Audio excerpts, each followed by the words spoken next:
Tu as tout essayé. Les bougies, les massages, les sous-entendus, les discussions à cœur ouvert où tu jures que ce n'est pas grave. Et pourtant, le scénario est toujours le même, un mur. Pas un mur d'hostilité, pire, un mur de vide. Un pas ce soir, un je suis fatigué, un on verra demain. Tu finis par te demander si c'est toi le problème, si tu n'es plus désirable, si l'amour s'est envolé avec le désir. Je vais te dire une chose qui va te heurter. Le problème n'est pas toi, et le problème n'est pas ton partenaire. Le problème, c'est la façon dont on vous a appris à concevoir le désir. On vous a vendu l'idée que le désir est un interrupteur. Ça s'allume ou ça s'éteint, et s'il fait noir, c'est qu'il y a un court-circuit. Mais le désir n'est pas un interrupteur, c'est un feu qu'on doit alimenter. Et la bonne nouvelle, c'est qu'il existe un protocole, validé par la recherche, pour rallumer la flamme en 14 jours. Pas de magie, pas d'effort surhumain, juste un changement de paradigme et des actions concrètes. Alors voici la promesse. Si tu suis cette méthode des 14 jours, tu ne vas pas seulement retrouver une vie sexuelle, tu vas redécouvrir un territoire que tu croyais perdu. L'érotisme à deux, tu vas comprendre pourquoi le désir s'est éteint et surtout, tu vas savoir exactement quoi faire pour le raviver. Tu vas arrêter de te demander « qu'est-ce que j'ai fait de travers ?» et commencer à appliquer les leviers qui fonctionnent. Ce n'est pas une promesse en l'air, c'est le résultat de 20 ans de recherche clinique combinée à des centaines de témoignages. Promis, juré, à la fin de cette vidéo, tu auras une feuille de route.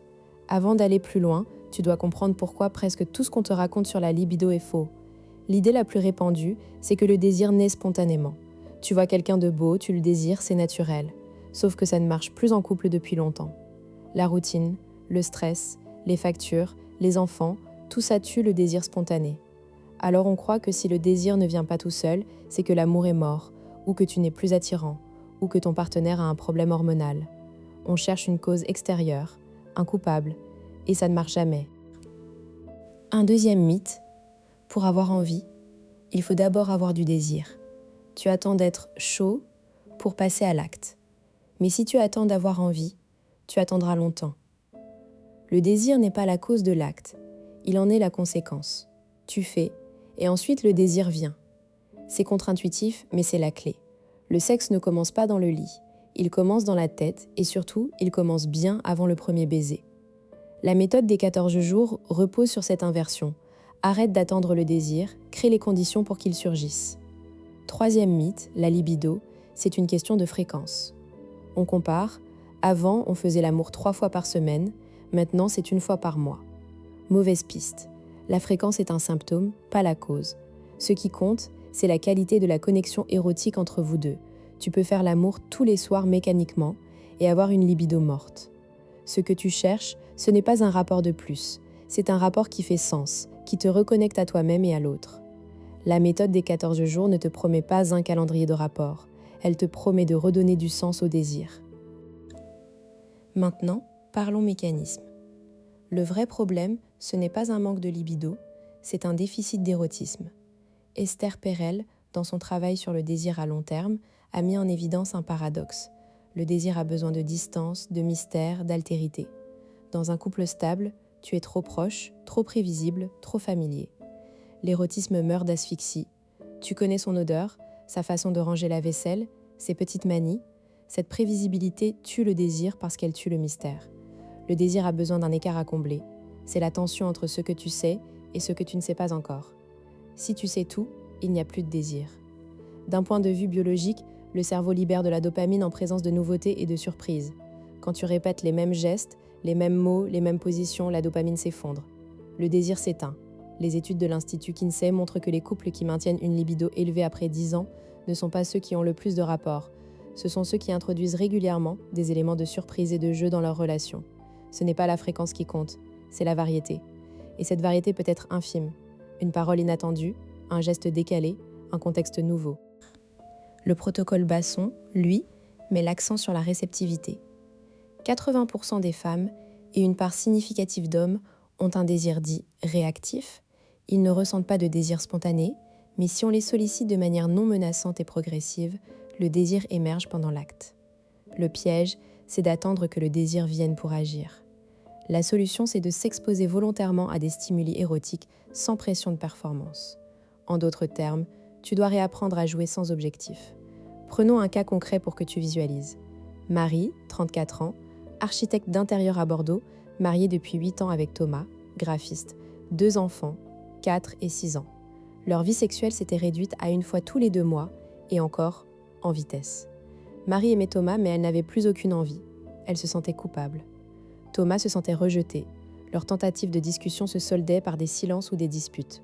Un soir, après une énième tentative avortée, Marie a compris qu'elle devait tout changer. Elle a arrêté de forcer et a commencé à observer. Elle a remarqué que le seul moment où elle ressentait un semblant d'étincelle, c'était quand Thomas revenait d'un voyage ou quand il faisait quelque chose qui la surprenait. Une blague inattendue, une tenue différente, une passion soudaine pour un sujet qu'il ignorait. Le reste du temps, leur quotidien était une routine bien huilée, sans aspérité. Elle s'est rendue compte qu'elle avait tué l'érotisme en cherchant la sécurité absolue. Elle savait exactement à quelle heure il rentrait, ce qu'il dirait en ouvrant la porte, comment serait la soirée. C'était rassurant, mais ça n'allumait rien en elle. Elle a décidé d'appliquer la méthode des 14 jours. Premier jour, elle a arrêté de parler de sexe. Plus de sous-entendus, plus de reproches, plus de discussions sur la fréquence. Elle a simplement dit à Thomas « Je vais essayer quelque chose de différent pendant 2 semaines. Ne me pose pas de questions, fais-moi confiance. » Il a accepté, un peu perplexe. Pendant les 3 premiers jours, rien. Pas de rapprochement, pas de tentative. Elle a juste observé. Quand se sentait-elle légère, détendue, ouverte, généralement après une activité créative ou une balade seule. Au 4e jour, elle a introduit le premier levier concret, la redéfinition des préliminaires. Elle a arrêté de considérer les préliminaires comme ce qui se passe dans la chambre. Elle a décidé que tout ce qui créait de la tension sexuelle avant l'acte comptait. Un regard appuyé le matin, un message érotique crypté à midi, une caresse sur la nuque en passant dans la cuisine, mais sans intention explicite, juste pour semer des graines. Elle a expliqué à Thomas « J'ai besoin que tu joues le jeu. Si je te touche la nuque, ne m'attire pas tout de suite dans la chambre. Laisse la tension monter. » Il a accepté un peu perdu mais curieux. Le 7e jour, elle a appliqué la technique du contraste. Elle a créé un fossé entre le quotidien et le moment érotique. Jusque-là, leur vie sexuelle était noyée dans le quotidien. Après les dents, les infos, les dossiers, elle a décidé que le sexe serait une parenthèse. Elle a changé de tenue le soir. Plus de pyjama informe, mais un chemisier soyeux. Elle a changé l'éclairage. Elle a mis une musique qu'il n'écoutait jamais. Elle a dit « Ce soir, on n'est plus papa et maman. On est 2 inconnus qui se rencontrent dans un bar. » Ça a brisé la glace. Ils ont ri. Ils ont flirté. Pour la première fois depuis des mois, elle a senti une petite flamme. Le 11e jour, elle a attaqué le vrai problème. La pression de performance. Thomas avait peur de ne pas être à la hauteur. Marie avait peur de ne pas avoir envie. Il tournait en rond. Elle a pris une feuille et a écrit « Pendant les 14 jours, on ne fait pas l'amour pour jouir ou pour satisfaire l'autre. On fait l'amour pour se reconnecter. Le but, c'est la connexion, pas l'orgasme. » Elle a posé la règle. Tout ce qui arrive est parfait. Si ça s'arrête en cours, tant mieux. Si ça dure 5 minutes, tant mieux. Plus de chronomètre, plus d'objectifs. Cette désactivation du but a libéré une énorme pression. À partir de là, tout est devenu plus fluide. Le 14e jour, ils ont fait l'amour. Pas un rapport technique, mais un vrai moment de redécouverte. Marie a raconté « J'ai eu envie pour la première fois depuis 2 ans. Pas parce que je me suis forcée, mais parce que le chemin a été préparé. Mon cerveau a eu le temps de se réveiller. Depuis, ils ont gardé une routine de semaine d'érotisme. Ils ne font pas toujours l'amour, mais ils se reconnectent érotiquement chaque jour par des gestes, des paroles, des jeux. Marie dit que sa libido n'est pas revenue au niveau de ses 20 ans, mais elle est revenue tout court. Décodons ce qui s'est passé. Premier apprentissage. La libido ne se commande pas, elle se cultive. Deuxième apprentissage. Le désir réactif est normal. Tu n'es pas cassé si tu n'as pas envie spontanément. Tu fonctionnes simplement sur un mode différent. Troisième apprentissage. La variété, même infime, est un puissant déclencheur. Ajouter un élément de surprise dans votre quotidien érotique peut tout changer. Voici 3 techniques concrètes issues de ce protocole. Technique neuron, les préliminaires inversés. Arrête de considérer que les préliminaires précèdent l'acte. Considère que tout le mois est un préliminaire. Chaque jour, pose un geste érotique sans attente, une main qui traîne sur l'épaule. Un mot doux murmuré. Un baiser volé. Mais tu n'essaies pas d'aller plus loin. Tu sèmes. Le cerveau de ton partenaire commence à associer ta présence à une sensation agréable et non à une demande. Au bout de quelques jours, la tension monte naturellement. Ne passe à l'acte que quand l'envie est réciproque et palpable. Et si elle ne vient pas, recommence. Pas de calendrier. Technique numéro 2, la règle du contraste. Choisis un moment de la journée où tu vas casser le schéma.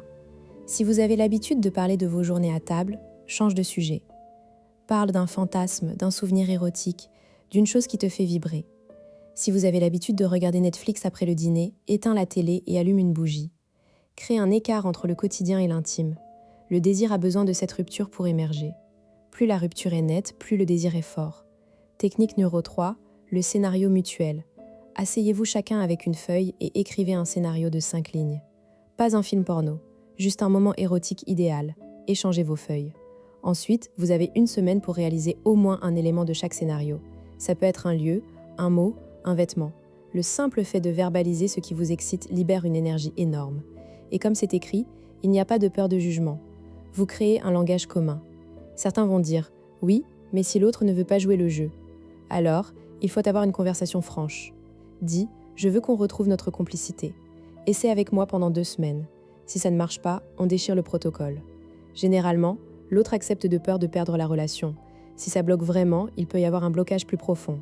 Mais dans la majorité des cas, l'autre souffre aussi du manque de désir. Il ne sait juste pas comment revenir. D'autres diront « je suis trop fatigué ». Je n'ai pas d'énergie. C'est justement le piège.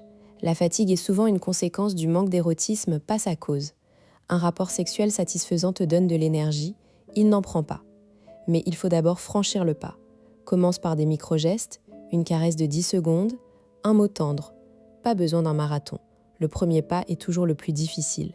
Rappelle-toi ceci, la libido n'est pas une entité fixe, c'est un flux. Tu peux l'influencer. La méthode des 14 jours n'est pas une baguette magique, mais c'est un chemin balisé. Tu n'es pas coincé. Tu n'as pas à subir. Tu peux agir. Le désir est un muscle. Si tu l'entraînes, il revient. Alors, prêt à essayer? Commence aujourd'hui par un geste, un seul. Tu verras, le deuxième viendra tout seul. Si tu veux aller plus loin, j'ai créé un petit résumé de ces 14 jours en PDF que tu peux télécharger dans la description. Et si tu as des questions, laisse un commentaire. Chaque semaine, je réponds aux cas les plus fréquents. Abonne-toi pour ne pas manquer les prochaines vidéos. On se retrouve très vite pour une nouvelle piste de décodage. En attendant, souviens-toi, le désir est un voyage, pas une destination.